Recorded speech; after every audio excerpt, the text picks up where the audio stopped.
¿Qué tal? ¿Cómo les va? Buenos días. Soy el doctor Romaní. Estoy en este momento haciendo consultorio y hoy me gustaría hablar sobre un tema bastante reiterativo en la consulta cotidiana, un consultorio de medicina interna, que viene aparejado a lo que se llaman los trastornos funcionales. No vamos a hablar de los trastornos funcionales, pero los trastornos funcionales tienen una relación directa con el estrés. El estrés es una entidad patológica que genera varios trastornos en la salud y afecta la vida cotidiana. Pero se habla mucho del estrés, se lo menciona mucho, inclusive en la consulta el médico sugiere bajar con el estrés y demás, pero realmente sabemos de qué se trata, qué es el estrés. El primer paso para poder combatirlo es comprender de dónde sale, qué es cuando uno dice estrés. Bueno, desde lo psicológico se aborda el estrés como una excesiva preocupación por el presente, ¿no? Se suele definir como la depresión una excesiva preocupación por el pasado, la ansiedad por el futuro y el estrés por el presente. Si bien eso obviamente es así desde el aspecto psicológico, hay un trasfondo. El estrés tiene un rol o un trasfondo profundamente biológico y te diría que antropológico, con todo lo que implica. Obviamente el ser humano es un conjunto biopsicosocial, entonces está todo imbrincado. Pero ¿de dónde sale esto del estrés? El estrés es un mecanismo de supervivencia, tanto el estrés como la ansiedad. Es un mecanismo de supervivencia, porque es un mecanismo que es una alarma que se activa en el organismo cuando estamos ante algún peligro. Tenemos que reaccionar con el estrés, o con lo que hoy llamamos estrés. Antes era una mera reacción de supervivencia. Si en la prehistoria nos aparecía un tigre de dientes de sable, teníamos que tener la capacidad de responder ante esa situación.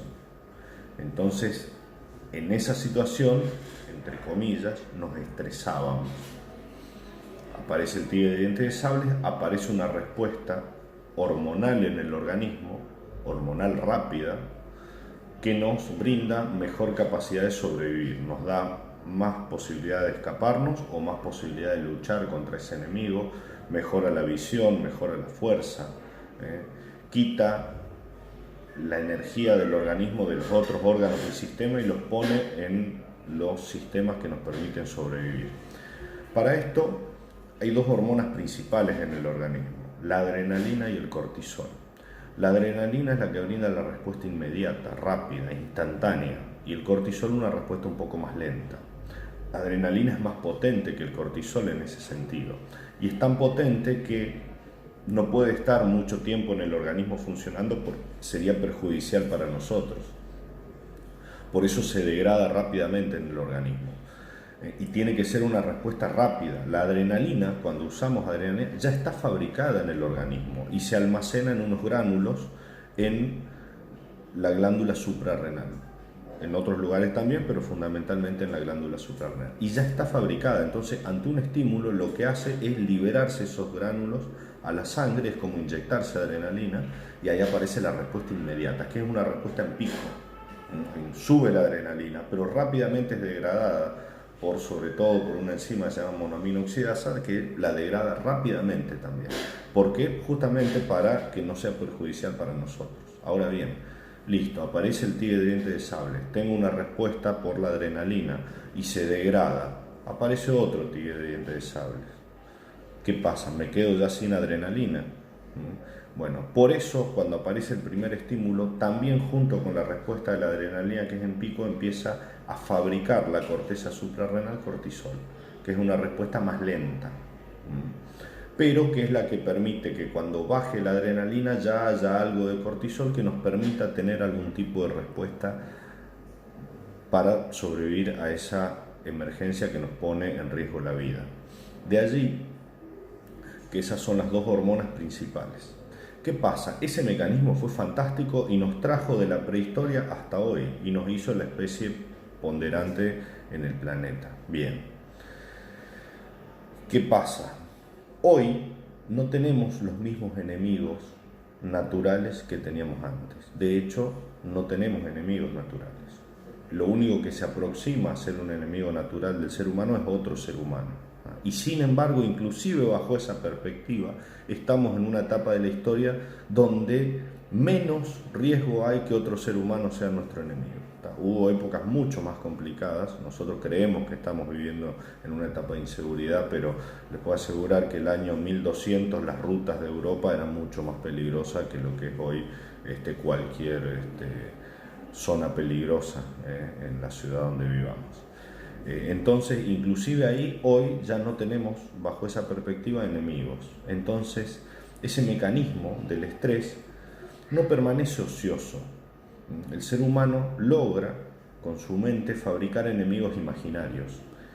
¿Qué son estos enemigos imaginarios? Ahí se entra a tallar este concepto de la psiquiatría o de la psicología, de que el estrés es excesiva preocupación por el presente y la ansiedad por el futuro. Estrés y ansiedad van de la mano en cuanto a esta respuesta hormonal. Entonces estos enemigos imaginarios son las preocupaciones del momento que cobran una dimensión de enemigo, de monstruo, y gatillan la respuesta como si fuera el tigre de dientes de sable de la prehistoria. Entonces, ¿cuáles son nuestros enemigos hoy? Y el despertador, el enojarse porque no encuentro dónde está el café, el jefe, los compañeros de trabajo, la familia, las boletas. Entonces, cualquiera de esos elementos cotidianos, cuando uno no tiene las herramientas psicológicas para enfrentarlos en el día a día, sin generar conflictos, aparecen como enemigos o se convierten en estos enemigos. La boleta de la luz, la boleta del gas, y son imaginarios. Una vez un paciente me planteaba, bueno doctor, pero no es imaginario, si yo no pago la luz me cortan la luz, y eso pone en riesgo tu vida. Y bueno doctor, pero mira, para separar, para entender cuál es un enemigo imaginario y uno real, imaginemos que estamos en la prehistoria y aparece un tigre de dientes de sable y nos quiere comer, y yo le trato de explicar que él no es un enemigo real, me come. Eso es un enemigo real. En cambio, si yo me paro con la boleta de luz a la hora que se vence la luz, no pasa nada. Es más, me paro el día que me cortan la luz, se corta la luz, no pasa nada. Uno le da la dimensión al enemigo imaginario, es una creación de la mente. Entonces, con eso convivimos, y eso es lo que lleva a que este mecanismo de estrés, que estaba diseñado para actuar en hechos aislados que nos pongan en riesgo la vida, esté permanentemente gatillado. Y esto genera varios problemas. Uno de ellos es que el cortisol, la respuesta del cortisol nunca llega a bajar, porque es un descenso lento cuando tengo otro estímulo. Entonces sobre eso hace un booster y sigue subiendo, a llegar a tal punto que sobrepasa el límite de concentración en sangre, que no pasa la barrera hematoencefálica. Entonces empieza a entrar al cerebro. Cuando el cortisol empieza a entrar al cerebro, empieza a producir respuestas emergentes. Ahí es donde empieza a actuar ya muy perjudicialmente para lo psicológico y para nuestra vida cotidiana el estrés, porque baja el umbral del estrés el hecho que el cortisol entre al cerebro. Entonces nos empezamos a estresar por cuestiones que no deberíamos estresarnos, como el ejemplo que puse del despertador y cuestiones banales. Con la ansiedad pasa algo parecido. Cuando el cortisol empieza a entrar al cerebro, la ansiedad cobra una dimensión tal que empiezan estos ataques de pánico, empieza la ansiedad a cobrarse nuestra salud a pasos más acelerados. Entonces, ¿qué se hace con esto? ¿Cómo se combate el estrés? Hay 3 escalones para combatir el estrés, que hay que respetarlos. El primer escalón es, yo siempre que se lo dibujo a los pacientes, lo simbolizo con un círculo y un punto en el medio, que eso simboliza el paciente y su entorno. Hay que tratar de identificar cuáles son las causas que nos estresan y el entorno que nos estresa y tratar de modificarlas. Cuando no se puede hacer eso, es porque no se tienen las herramientas psicológicas para hacerlo. No tiene que ver con la situación, tiene que ver con la capacidad de manejarlas. Entonces, para eso ya necesito el segundo escalón, que es el apoyo psicológico, las terapias psicológicas. Hay distintos formatos con distintos resultados cada una, pero básicamente lo que hacen es darnos herramientas para enfrentar estas situaciones. Hay situaciones que parecen complicadas, pero que en realidad son sencillas con la herramienta adecuada.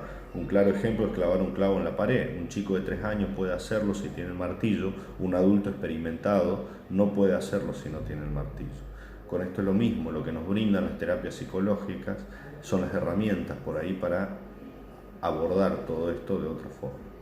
¿Qué pasa? Hay veces que eso tampoco alcanza. ¿Por qué? Porque ya tenemos gatillado el mecanismo de tal forma, como expliqué antes, que el cortisol ya entró al cerebro y bajó el umbral del estrés. Entonces no llego nunca a salir de ese círculo vicioso. Por eso necesito algo que vuelva a levantar ese umbral para arriba, que impida la entrada del cortisol al cerebro. Para eso está la medicación. Hay medicación que se utiliza para los trastornos agudos de ansiedad, que eso lo hace ya el psiquiatra. Entonces, en esa instancia es prudente la consulta psiquiátrica para abordarlo farmacológicamente y lograr solo eso. Eso no quita los otros escalones. Fíjense lo poderoso del símbolo que utilicé de la escalera. Tengo que respetar los escalones, porque una escalera que yo no hago de 3 escalones, que yo le saco los 2 primeros escalones, se convierte en una escalera de un escalón. No es una escalera, ¿tá?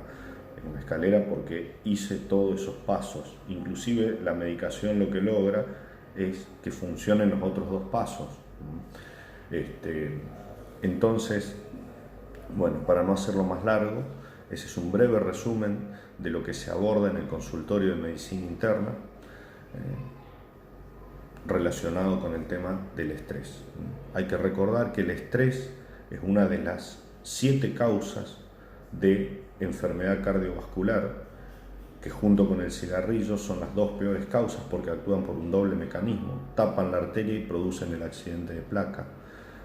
Al disminuir estas 7 causas de riesgo cardiovascular, con el estrés incluido en ellas, uno disminuye las enfermedades o los eventos cardiovasculares, que son la principal causa de enfermedad y muerte en el mundo. Así que esa es la envergadura que tiene comprender de qué se trata el estrés y no combatirlo,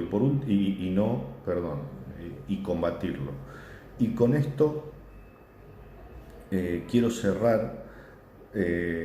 No hay que normalizar el estrés, ¿tá? Y en eso quiero ser bastante taxativo.